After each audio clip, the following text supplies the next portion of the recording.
আসসালামু আলাইকুম বন্ধুরা। আজকে আমি বলেছিলাম আজকে তোমাদের ক্লাসের ভিডিও পোস্ট করা হবে। তো A to Z কোরআন তোমাদের শেখানো হবে ইনশাআল্লাহ। আমাকে যতটুকু আল্লাহ পাক জ্ঞান দিয়েছেন তোমাদেরকে সেই জ্ঞান আমি দিয়ে শেখানোর চেষ্টা করবো ইনশাআল্লাহ, পরিপূর্ণ চেষ্টা করব। তো আজকে প্রথমে আমি তোমাদের আজকে শেখাবো আরবি হরফ। কারণ দেখো, কোরআন জানতে গেলে এখানে যে হরফগুলো আছে এগুলো তোমাদেরকে ভালো করে আগে শিখতে হবে, নাহলে তুমি কিন্তু কোরআন বুঝতে পারবে না। তাই তোমাকে যেমন বাংলা জানতে গেলে কি করতে হয়, ইংলিশ জানতে গেলে কি করতে হয়, তোমাদের ইংলিশ অ্যালফাবেট গুলি ভালোভাবে জানতে হয়, সেরকম বাংলার অক্ষরগুলি ভালোভাবে জানতে হয়, তবে তুমি একটা বাংলা লাইন বা অক্ষর ভালোভাবে পড়তে পারবে। সেরকম তুমি যদি কোরআন পড়তে চাও তোমাকে প্রথমে হরফ জানতে হবে। হরফ হলো অক্ষর, অক্ষরকে আমরা আরবিতে হরফ বলি, তাই তোমাদের হরফগুলি ভালোভাবে জানতে হবে। চলো তাহলে জেনে নেওয়া যাক। এখানে দেখো, আরবির মোট 29টি হরফ আছে। এখানে যেমন দেখো আলিফ আছে, পা আছে, তা আছে, এরকম করে আরবির 29টি, আরবির মোট 29টি হরফ এখানে আছে। তো 29টি হরফ তোমাদেরকে আগে প্রথমে জানতে হবে, এবং সেগুলি কিভাবে উচ্চারণ করতে হয়, সেগুলি কোন অক্ষরটা কিভাবে উচ্চারণ করতে হয় সেগুলো তোমাদেরকে ভালোভাবে জানতে হবে। চলো তাহলে, এখানে দেখো প্রথমে আছে আলিফ। আলিফ, এটাকে আমরা কি বলবো? আলিফ। আলিফ, আবার বলি আলিফ, এটাকে আমরা বলবো আলিফ। দেখো লেখা আছে বাংলাতে আলিফ। বা, তা, তা, তা, সা, সা, জিম, জিম, এটা হবে জিম। হা, খ, দাল, দাল, দাল, জাল, এটা হবে জাল। র, এটা হবে র, র, বাংলা যেমন র বলি ওই র, এটা হবে র। জা, জা, এটা হবে জা, দেখো বাংলায় লেখা আছে জা, এটা হবে জা। সিন, এটা সিন, সিন, সিন, এটাকে আমরা কি বলবো? সিন। এটা কি হবে? শিন। ওটা যেমন সিন হয়েছে, ওটা পাতলা হয়েছে, এটা একটু মোটা টাইপের, উচ্চারণটা ঠিক ওরকমই হবে। এটা হবে শিন, শিন। তাহলে কি বললাম? এটা কি হবে? সিন, সিন উচ্চারণ করবো। আর এটা ঠিক ওই রকম উচ্চারণ হবে, শিন। এটা একটু মোটা উচ্চারণ হবে, শিন, দেখো ভালো করে, শিন। আর এটা হবে সদ। এটা সদ হবে, উচ্চারণটা কি হবে? সদ, সদ, উচ্চারণটা কি হবে? সদ, সদ। আর এর পাশে দেখো এই যে জদ, জদ লেখা আছে দেখো, জদ, এটা হচ্ছে সদ, তাই এটা হবে সদ, সদ, সদ। আর এটা হবে জদ, জদ। ত, জ, আইন, আইন, কইন, এটা হবে কি? গইন। এটা হবে আইন, এটা হবে গইন। এবার কিভাবে উচ্চারণগুলি হচ্ছে তোমাদেরকে আমি সেগুলো বোঝাচ্ছি, ঠিক আছে? উচ্চারণটা বন্ধুরা কি হবে? ফা, এটা কি হবে? ফা, দেখো ভালো করে, ফা, ফা, ফা, এর উচ্চারণটা হবে ফা। এটা হবে কফ, কফ, দেখো লেখা আছে বাংলাতে কফ। কাফ, ঠিক ওর মতো উচ্চারণটা হবে কাফ, এটা একটু অন্যরকম উচ্চারণ হবে কাফ, ঠিক ওই টাইপের দেখো উচ্চারণ আছে, এটা যেমন কফ হচ্ছে, এটা কি হবে? কাফ। লাম, এটা হবে লাম, দেখো লেখা আছে লাম, লাম।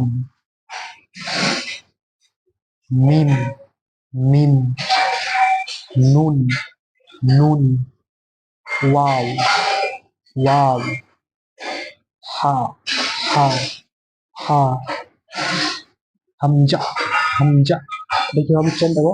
হামজা, হামজা, উচ্চারণটা কি হবে তাহলে? হামজা।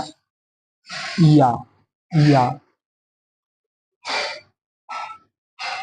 এটাও হবে ইয়া, এটাও ইয়া, এটাও ইয়া, ভালো করে দেখো বন্ধু। এবার তোমাকে তো আমি দেখলে অক্ষরগুলো কিভাবে করতে হয়, অক্ষরগুলো কিভাবে, মানে কোন অক্ষরটাকে কি বলে, সেটা তোমরা প্রথমেই শিখে নিলে। এবার চলো আমরা জানবো যে কোন অক্ষরটা কেন বা হলো, কেন তা হলো।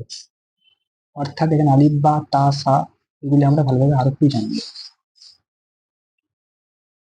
দেখো এখানে ডটের মধ্যে কিছু চিহ্ন আছে, দেখো তারার মধ্যেও কিছু চিহ্ন আছে, এগুলো দেখো এখানে, এখানে একটা আছে তা, এখানে কি বলেছিলাম তা, তা এর উপর থেকে দুটো আছে, এখানে এটা কি বলেছিলাম সা এর উপর তিনটে আছে, এরকম অনেকগুলো নক্তা তোমরা দেখতে পাচ্ছ, এখানে অনেকগুলো নক্তা দেখতে পাচ্ছ। এখানে আলিফ খালি, এটা কি হবে, কি এটা কি বলেছিলাম আলিফ, এটা কি বলেছিলাম আলিফ, আলিফ বলেছিলাম, আলিফ খালি, কারণ আলিফের নিচে বা উপরে কোনো নক্তা নেই, আলিফ খালি, বায়ের নিচে এক নক্তা, তায়ের উপর দু নক্তা, সায়ের উপর তিন নক্তা, জিমের পেটে এক নক্তা, হা খালি, ক্ষয়ের উপর এক নক্তা, ডাল খালি, ডালে কোনো নক্তা নেই, ডাল খালি, এটা কি বলেছিলাম ডাল, ডাল খালি, জালের উপর এক নক্তা, র খালি, জায়ের উপর এক নক্তা, সিন খালি, সিনের উপর তিন নক্তা, এটা কি বলেছিলাম সিন, এটা পাতলা উচ্চারণ, এটা একটু মোটা উচ্চারণ হবে সিন, তাই সিনের উপর তিন নক্তা, সদ খালি, জদের উপর এক নক্তা, জদের উপর কি হবে এক নক্তা, এখানে দেখো ত খালি, জয়ের উপর এক নক্তা, ত জ বলেছিলাম, ত খালি, জয়ের উপর এক নক্তা, কি বললাম বন্ধুরা, ত খালি, জয়ের উপর এক নক্তা, ত জ, জয়ের উপর এক নক্তা, এটা কি হবে আইন, আইন, তাহলে দেখো এটা হবে আইন, কি বলেছিলাম আইন, আইনের উপর কোনো নক্তা নেই, আইন খালি, এটা হবে গয়েন, গয়েনের উপর এক নক্তা আছে, এটা হবে গয়েন, এটা উচ্চারণ কি হবে খা, এটা কি বলবো খা, এটা উচ্চারণ কি হবে খা, খায়ের উপর এক নক্তা, খায়ের উপর এক নক্তা,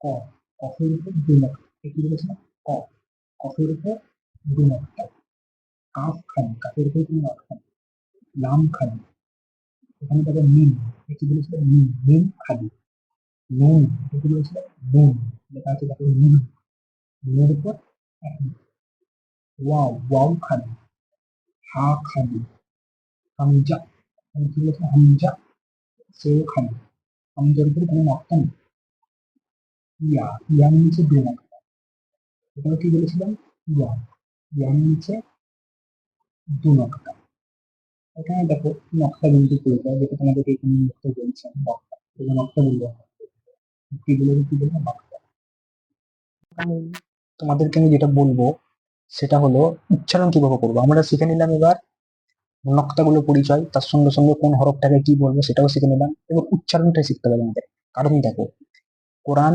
পড়তে গেলে অবশ্যই তোমাদের সুর শিখতে হবে, সুর, যখন কোরআন পড়া হয় কি হয়, তখন আমাদের সুর করে পড়তে হয় কোরআন, তাই এই হরফগুলো তুমি যত ভালোভাবে সুর করে এবং সঠিকভাবে উচ্চারণ করে করতে পারবে, তবে কোরআন পড়ার সময় তোমাদের সুরটাও সেরকম ভালো হবে, তাই আমরা জেনে নিই কোন নক্তাগুলো কিভাবে উচ্চারণ করবো, নক্তা বলছি, হরফগুলোকে কিভাবে উচ্চারণ করবো, এখানে দেখো আলিফ, এটা কি বলেছিলাম আলিফ, আলিফ, আলিফে কোনো টান হবে না, এখানে মনে রাখো এখানে এক আলিফ করে সব টান হবে, যেমন বা, তা আছে, সা আছে, জিম আছে, হা আছে, খ আছে, কতগুলো অক্ষর, এখানে অনেকগুলো নির্দিষ্ট অক্ষর আছে, প্রত্যেকটা অক্ষরে এক আলিফ দু আলিফ এরকম টান আছে, তোমরা সেগুলো বুঝে নিবে কোনটা কি টান করতে হয়, আমি দেখো পড়াচ্ছি, আলিফ, বা, বা, তা, সা, সা, এটা একটু উচ্চারণটা কেমন হবে দেখো, সা, জিভটা একটু উপরের দাঁতের দিকে লাগাতে হবে, উচ্চারণটা ঠিক ওরকম ভাবে হবে, সা, সা, সা, জিম, এটা উচ্চারণটা মোটা হবে জিম, জিম, হা, এই উচ্চারণটা একটু গলার ভিতর থেকে হবে, হা, হা, খ, খ, এটা দেখো দাল, দাল, জাল, জাল, উচ্চারণটা একটু মোটা হবে, জাল, র, জ, সিন, সিন, শিন, এই এই দুটো উচ্চারণ ভালোভাবে লক্ষ্য করবে, এখানে সিন আছে, দুটো উচ্চারণ কিন্তু একই, কিন্তু একটু সরু মোটার ব্যাপার আছে, এখানে দেখো এর উচ্চারণ কেমন হবে সিন, এটা কি বলবো সিন, আর নক্তাওয়ালা তিন নক্তাওয়ালাটা কি বলবো শিন, এটা উচ্চারণ একটু মোটা হবে, শিন, এটা কি বলবো শিন, সদ, জদ, জদ, ত, জ, আইন। উচ্চারণটা গলার ভিতর থেকে হবে আইন, আইন। গইন, গইন, গইন হবে উচ্চারণ। এটাকে কি বলবো? ফা, ফা। কফ, কফ, কাফ। লাম, মিম, নুন। ওয়াও, উচ্চারণটা এরকম হবে ওয়াও। ঠোঁট দুটোকে একটু গোল করে দিতে হবে ওয়াও। হা, হামজা, হামজা। এই উচ্চারণটা একটু ভালোভাবে লক্ষ্য করবে হামজা। উচ্চারণটা একটু তাড়াতাড়ি হবে হামজা। ইয়া, ইয়া। তো বন্ধুরা, তোমাদের কোরআনের ক্লাস এই পর্যন্তই। তোমাদের হরফগুলো আমি আজকে পরিচয় করিয়েছি এবং হরফগুলো কিভাবে উচ্চারণ করতে হয়, কিভাবে কি পড়তে হয়, সমস্ত কিছু তোমাদের কাছে জানিয়েছি। এর পরের দিন যেটা হবে সেটা হচ্ছে এর হরফগুলোকে চেনাবো, কোন হরফগুলো কত রকমের হয়। হ্যাঁ, সেগুলো তোমরা পরের ক্লাসে বুঝতে পারবে। তো আজকে এই পর্যন্তই। আসসালামু আলাইকুম।